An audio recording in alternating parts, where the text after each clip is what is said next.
Students, अभी अगला घटक हम पढ़ने जाते हैं कि जुड़वा, जो ट्विंस होते हैं। जुड़वा देखिए, जुड़वा बच्चे कई बहुत सारे बच्चे आपने देखे होंगे, आप उनसे परिचित भी है, जो दिखने के लिए शारीरिक रूप से एकदम से समान होते हैं, मेंटली भी लगभग समान होते हैं। तो होता कैसे है, देखिए प्रजनन के समय में क्या परिवर्तन होता है जिसकी वजह से जुड़वा बच्चे या तिड़वा बच्चे भी होते हैं।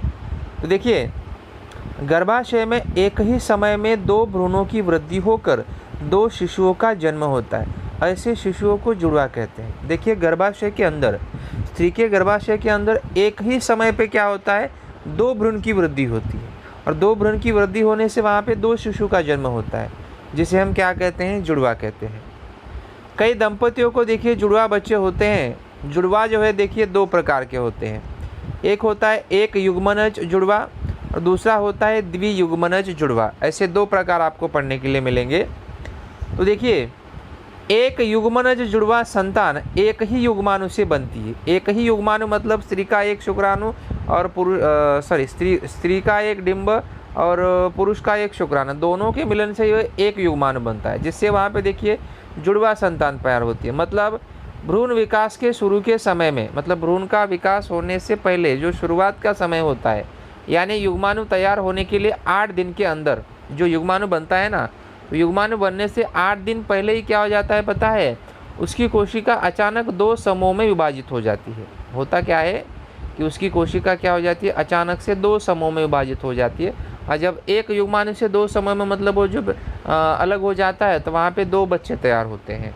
और वो देखिए, इस भ्रूण कोशिका से दोनों समूह अलग अलग भ्रूण के रूप में बनने लगते हैं और पूरी वृद्धि होकर यह एक युग्मनज जुड़ा जन्म लेते हैं। तो वो जो 2 अलग अलग उनका समूह भी हो जाता है और 2 अलग अपने पूरी तरह से रूप में क्या होते हैं, बनने लगते हैं, और पूरी तरह से वृद्धि होकर वो एक युग्मनज जुड़वा वहाँ पे जन्म लेते हैं। ऐसी जुड़वा संतान देखिए जन्म की दृष्टि से बिल्कुल समान होती है, इसलिए ये संतानें दिखने में भी एक दूसरे के समान ही होती है और उनका लिंग भी एक जैसा ही होता है। यानी देखने के लिए बिल्कुल सेम होती है और उनका लिंग भी समान होता है, यानी अर्थात वो दोनों लड़कियां हो सकती है या तो वो दोनों लड़के हो सकते हैं। यानी कि क्योंकि एक ही युग्माणु से निर्माण हुए हैं ना, तो जो युग्माणु तैयार होता है तो उसी से पता चलता है कि लड़का होने वाला है कि लड़की होने वाला है। उसी के हिसाब से वहाँ पे अचानक से अगर 2 भागों में विभाजित हो गया, अगर चाहे वो लड़का है तो फिर 2 लड़कियाँ ही होगी, ठीक है, अगर लड़की है तो फिर दोनों लड़कियाँ ही होगी। तो ये ऐसा होता है पहला एक युग्मनज जुड़वा। एक युग्मनज जुड़वा संतान किससे होता है, देखिए एक ही युग्माणु से। एक ही युग्माणु मतलब केवल उसमें स्त्री का एक डिंब और पुरुष का एक शुक्राणु, दोनों का मिलन होने की वजह से वहाँ पे एक युग्माणु बनेगा और अचानक से उसका रूपांतरण 2 भागों में हो जाता है, जिससे यहाँ पे ये एक युग्मनज जुड़वा संतान तैयार होती है, जो दोनों लड़कियाँ भी हो सकती है, अर्थात दोनों लड़के हो सकते हैं, क्योंकि उनका लिंग जो है समान होता है। तो ये हो गया देखिए एक युग्मनज जुड़वा। फिर आगे एक जुड़वा के संदर्भ में देखिए, भ्रूण कोशिका का विभाजन अगर युग्माणु तैयार होने के 8 दिनों बाद हो तो ऐसी परिस्थिति में संयुक्त जुड़वा संतानें जन्म लेती है।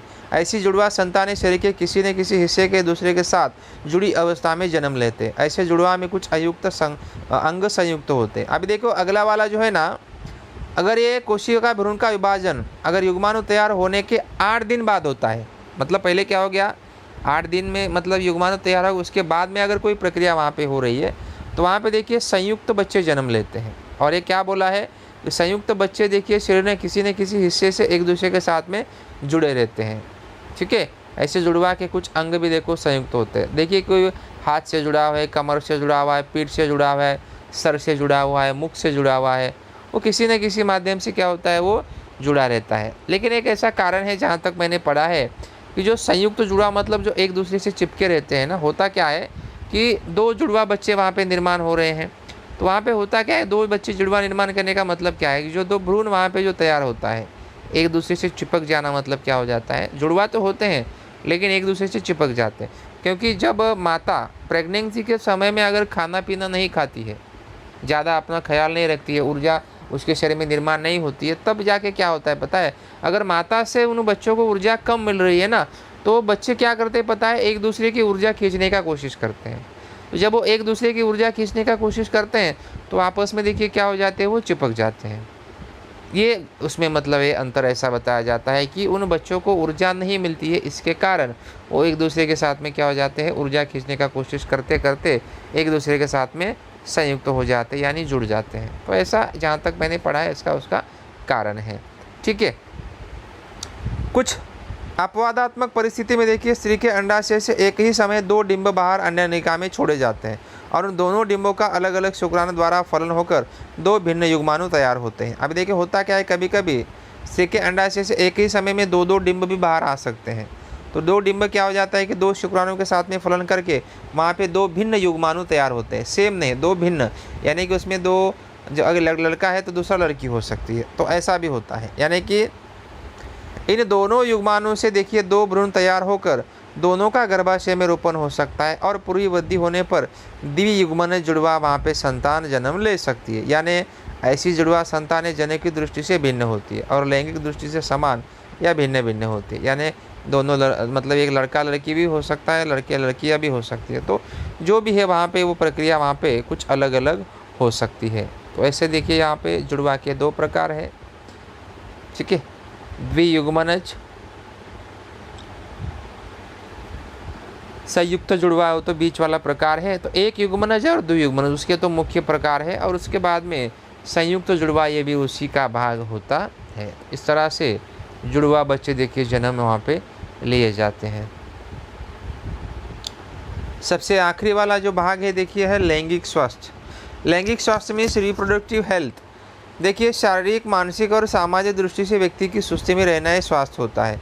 मतलब आप शारीरिक रूप से अच्छे, मानसिक रूप से अच्छे और समाज की दृष्टि से आप अच्छे हैं, मतलब आप एक अच्छे व्यक्ति है, तंदुरुस्त व्यक्ति है। विभिन्न सामाजिक प्रथाएं, रूढ़ियाँ, परंपरा, अज्ञानता, संकुचित दृष्टिकोण, इन सभी कारणों की वजह से हमारे देश में लैंगिक स्वास्थ्य को लेकर जागरूकता दिखाई नहीं देती है। विशेष रूप से स्त्रियों के लैंगिक स्वास्थ्य के विषय में उदासीनता दिखाई देती है। मतलब जैसी हमारी रूढ़ी, परंपरा, प्रथाएं वगैरह सब आ चुकी है ना, तो किसी भी कोई भी क्या होते हैं कि महिला जो है मतलब अपने स्वास्थ्य को जो भी जागरूकता दिखाई नहीं देती है, क्योंकि ऐसा कुछ मतलब कारण होता है, ऐसे कुछ कारणें होती है, लोग कुछ बोलने की वजह से उतना ख्याल और रखने का कोशिश नहीं करते हैं। ठीक है, तो विशेष रूप से स्त्रियों को देखिए क्या होता है पता है, लैंगिक स्वास्थ्य अच्छा रखने का जो है मतलब उदासीनता दिखाई देती है, क्योंकि उतना ज़्यादा कोई किसी को ज्ञान होता नहीं है कैसे किया जाए, कैसे स्वच्छ रहा जाए। तो करना क्या है, देखिए होता क्या है कि स्त्री को देखिए आने वाला मासिक धर्म का सीधा संबंध उसके लैंगिक स्वास्थ्य से होता है। आज के युग में देखिए स्त्रियाँ पुरुष के बराबर काम करती है, जिससे उन्हें दिन भर घर के बाहर रहना पड़ता है। मासिक धर्म के समय अगर रक्तस्राव होता है, इसलिए गुप्तांगों की समय समय पर स्वच्छता रखना बहुत आवश्यक होता है, नहीं तो लैंगिक स्वास्थ्य की निर्माण समस्या हो सकती है। देखिए मासिक धर्म कभी भी आता है तो जो गुप्तांग यानी कि प्राइवेट पार्ट्स होते हैं हमें स्वच्छ अच्छी तरह से धोने चाहिए और हमें क्लीन साफ होना चाहिए, एकदम स्वच्छ हो रहना चाहिए, नहीं तो लैंगिक स्वास्थ्य का वहाँ पर बीमारी हो सकता है। पुरुष में भी देखिए लैंगिक स्वास्थ्य की भी समस्या का निर्माण वहाँ पे हो सकता है। स्त्री और पुरुष दोनों के लिए उसकी समस्या होती है, इसलिए टालने हैं तो देखिए गुप्तांगों की समय समय पर स्वच्छता रखना आवश्यक है। जो भी हमारे शरीर के प्राइवेट पार्ट्स होते हैं उसको हमेशा हमें बार बार क्या करना चाहिए, स्वच्छ रखना चाहिए, ताकि आपको किसी प्रकार की लैंगिक वाली बीमारी नहीं होगी। लैंगिक रोगों में देखिए साइफिलिस और गोनोरिया, ये 2 रोग मात्रा में पाए जाते हैं। ये दोनों रोग देखिए जीवाणु द्वारा होते हैं, और जैसे गुप्तांगों पर देखिए क्या हो जाता है, अगर ऐसा बीमारी हुआ तो गुप्ता में देखिए धब्बा आना, फुंसियाँ आना, बुखार आना, जोड़ों में सूजन, बालों का झड़ना आदि लक्षण साइफिलिस इस रोग में उनको मतलब दिखाई देता है। और गोनोरिया रोग में पेशाब करते समय जलन और दर्द होना, शिश्मय और योनि मार्ग से सीप यानी पस निकालना, मूत्र मार्ग, गुद्दाशय, गला, आँख, इन अवयवों के से सूज जाना आदि लक्षण जो है वहाँ पे दिखाई दे रहे। मतलब गोनोरिया अगर बीमारी किसी को हो रही है, यानी कि पेशाब में जलन करना, बुखार आना, जोड़ों में सूजन, बालों का झड़ जाना, ठीक है, शिश्न और योनि मार्ग से पस निकलना, गंदा पानी निकलना, मूत्र मार्ग, गुद्दाशय, ये सभी भागों को मतलब सूजन आना, तो ये सब लक्षण दिखाई देंगे तो ये सब लक्षण अगर दिखाई दे रहे तो बोल सकते हैं कि वो जो बच्चा है मतलब जो लड़का है, जो शादीशुदा इंसान है, उसे ये गुप्तांगों की बीमारी होने की संभावना हो सकती है।